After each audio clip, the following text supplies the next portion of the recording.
¿vale? Así pasamos, bueno, así es como acaba la primera guerra carlista. Pero mientras tanto, evidentemente, María Cristina está gobernando. María Cristina es la esposa de Fernando VII, su cuarta esposa, como os estoy diciendo, y claro, tiene que velar por el trono de su hija Isabel, que ha nacido en 1830. Tiene entre, como estáis viendo ahí, tiene entre 3 y 13 años, ¿vale? María Cristina de por sí no va a ser una liberal, ¿eh? Eso está claro. Lo que ocurre es que como alrededor, los absolutistas se han arremolinado alrededor de Carlos, evidentemente va a tener que hacer algunos gestos a los liberales para poder sobrevivir y llevar al trono a su hija mientras ella es pequeña.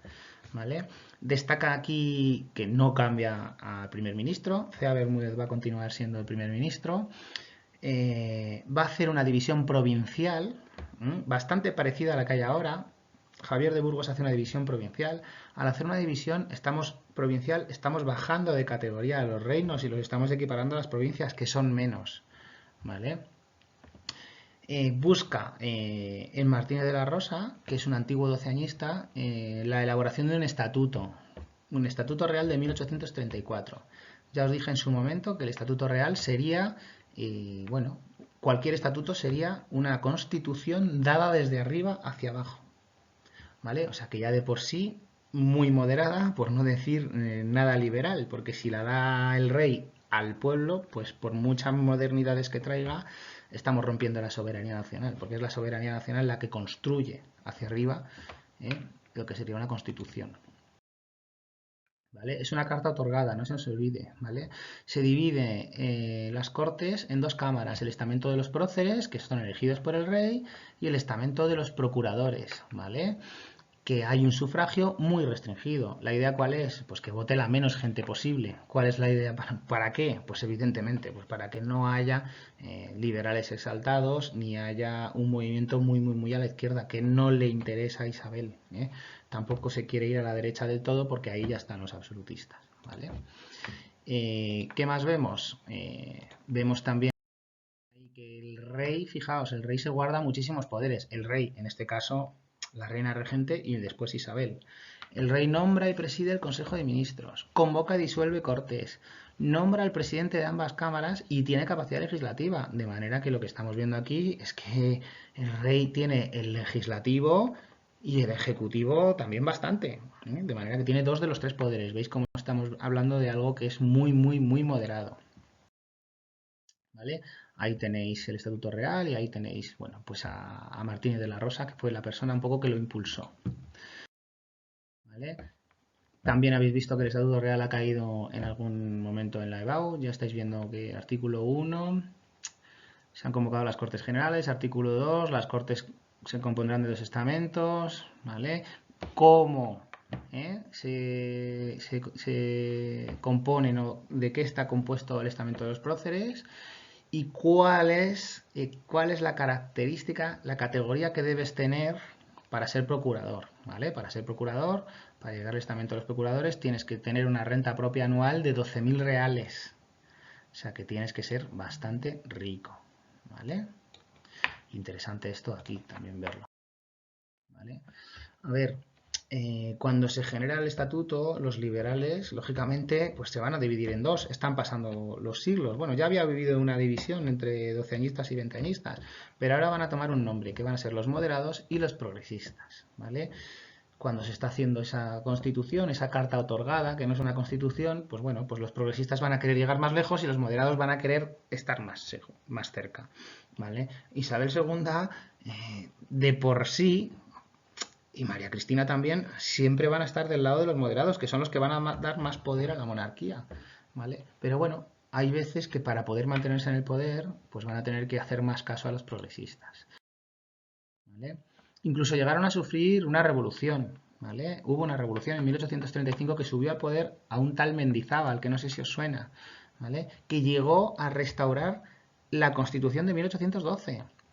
E hizo una desamortización, una venta de bienes de la Iglesia, que hizo bastante daño a la Iglesia y que por supuesto enfadó muchísimo a la Iglesia y la puso en contra de los liberales. ¿Vale? Tuvo que ser destituido con un pronunciamiento en la granja en la cual se puso a otro presidente, Calatrava, más moderado, y y Mendizábal salvó el pescuezo, acabó en Hacienda, ¿vale? Aún así, fijaos, se eliminó el régimen señorial, se eliminó el mayorazgo, se eliminó el diezmo y se hizo una nueva ley municipal. Quiero decir que se hicieron bastantes cosas en este momento, ¿no? Aquí ya estáis viendo a María Cristina de Borbón, la madre, la mujer de Fernando VII, y a la que sería luego Isabel II. Ya tenemos las primeras fotos, cosa curiosa. Hasta entonces los reyes solo eran dibujados en cuadros, ¿vale? Después de este movimiento más progresista, la Constitución del 34 no les parecía suficiente, el Estatuto Real del 34 no les parecía suficiente a estos progresistas y decidieron hacer su Constitución, ¿vale? Su Constitución, tú dirías, hombre, pues si no les gustaba la del 34, que hubieran cogido la del 12, pero es que la del 12 le parecía demasiado liberal, entonces tuvieron que hacer una Constitución que no fuera tan moderada como la del Estatuto Real del 34, pero que no fuera tan progresista como la del 12. Así que tenemos, entre comillas, la tercera Constitución. Si contamos el Estatuto de Bayona, lo que sería la cuarta ley fundamental, no son constituciones. Haría dos constituciones, que serían la del 12 y la del 37, y habría dos estatutos, que serían el de Bayona y el del 34. Ya llevamos 4, fijaos que ya llevamos 4. Es una constitución progresista, esta del 37, aunque tiene aspectos moderados. Busca el equilibrio, ese equilibrio que no se había llegado a encontrar, ni ya os adelanto que se vaya a encontrar. Por supuesto, se van a apoyar en la monarquía constitucional, se va a apoyar en la soberanía nacional y se va a apoyar en la división de poderes. El poder legislativo cae en las Cortes. Aquí ya tenemos que sí que existe el Congreso, con un sufragio censitario, o sea que para votar vas a tener que tener una serie de características, no vota todo el mundo, y un Senado elegido por el rey, ¿vale? Además de que el rey elige el Senado, el rey va a poseer el poder ejecutivo, va a nombrar ministros, va a convocar y disolver cortes, tiene iniciativa legislativa y puede vetar leyes. O sea, ojo, aunque es progresista, se guarda mucho poder para el rey, como estáis viendo, ¿vale? Sí que va a tener aspectos más liberales, como por ejemplo que los gobiernos municipales sean elegidos por los vecinos. Esto es interesante, en las ciudades cada vez hay más dinero.